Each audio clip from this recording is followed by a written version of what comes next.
Saling sindir antar capres masih terjadi setelah debat ketiga Pilpres 7 Januari lalu.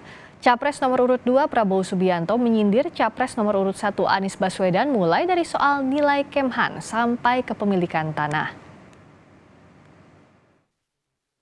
Saling sindir antar capres berlanjut pasca debat ketiga calon presiden pada Minggu 7 Januari. Capres nomor urut 2 Prabowo Subianto kembali mengungkit penilaian terhadap kinerjanya sebagai Menhan yang diberikan oleh Capres nomor urut 1 Anies Baswedan. Prabowo menyatakan di Jakarta hanya dapat nilai 11, di Medan ia merasa mendapat nilai 99 dari 100. Prabowo juga menekankan soal etika dan moralitas, khususnya ketika akan menjadi pemimpin. Prabowo meyakini rakyat tidak akan memilih seorang pemimpin yang hanya pintar bicara atau tukang omon-omon. Mungkin nilai dari rakyat lebih dari nilai yang saya terima beberapa hari yang lalu di Jakarta. Di Jakarta saya hanya dapat nilai 11 dari 100. Tapi hari ini saya rasanya mendapat 99 dari 100. Saya yakin dan percaya rakyat Indonesia tidak mau pemimpin yang tukang omon saja. Tapi aku nggak sebut orangnya siapa loh. Sorry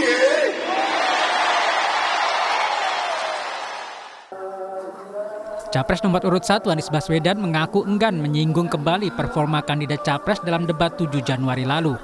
Menurut Anies, keberatan Prabowo pasca debat seharusnya disampaikan saat debat berjalan. Tak perlu menjelek-jelekan lawan pasca debat. Kalau debatnya berhasil pasti tenang habis debat. Ya gitulah, nggak usah, kita tenang aja Kak. Dan semua yang diungkapkan sesudah debat, pertanyaannya kenapa tidak diungkapkan saat debat? Kenapa Pak? Kalau kita melihat kan debat kan Pak Prabowo begitu defense gitu. Tapi Ya kan tinggal dijelaskan. Ya saya nggak tahu, kalau itu harus tanya sama mereka. Kan justru kami selesai debat selesai. Justru menurut saya inilah pentingnya bagi masyarakat menilai. Sebelumnya Prabowo juga merespon ucapan Anies Baswedan yang menyinggung soal kepemilikan lahan seluas 340.000 hektar di debat Capres. Sambil mengoreksi data, Prabowo menyebut beberapa umpatan karena persoalan data saat debat. Saudara-saudara, ada pula ya saudara-saudara ada pula yang nyinggung-nyinggung. Punya tanah berapa, punya tanah ini.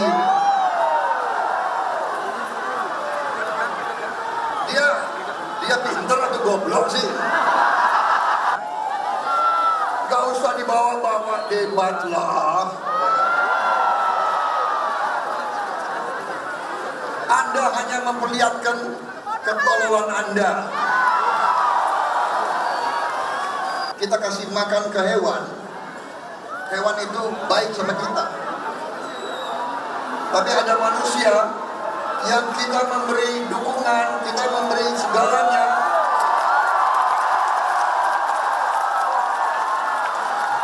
Yang dibalas adalah kedengkian. Calon Wakil Presiden nomor urut 1, Muhaimin Iskandar merespon umpatan Prabowo saat berkampanye di Pekanbaru.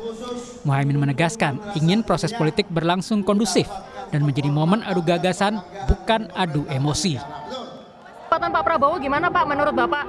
Umpatan Pak Prabowo gimana Pak?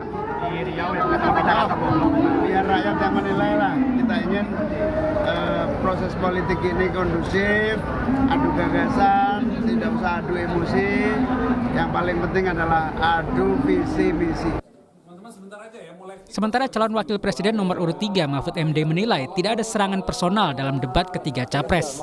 Namun Mahfud maklum jika ada yang menganggap momen debat ketiga sebagai serangan personal.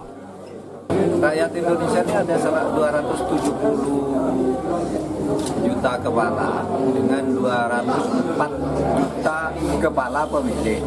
Jadi kalau ada yang berpendapat bahwa itu serangan personal, itu boleh saja. Tapi sebagian besar rakyat Indonesia tidak menganggap itu serangan personal. Guru Besar Psikologi Politik Universitas Indonesia Hamdi Muluk menyebut debat Pilpres tidak akan memengaruhi pemilih yang sudah punya sikap yang jelas pada kandidat yang didukungnya. Iya, sebenarnya gimmick itu bisa bisa bumerang efek juga gitu menurut saya tadi ya. Karena misalnya bagi orang-orang yang sebenarnya bermainnya di level emosi, gitu, justru itu bisa kontraproduktif gitu loh. Debat Pilpres masih menyisakan 2 sesi lagi. 1 debat untuk calon wakil presiden dan 1 debat akhir untuk calon presiden. Tim Liputan Kompas TV.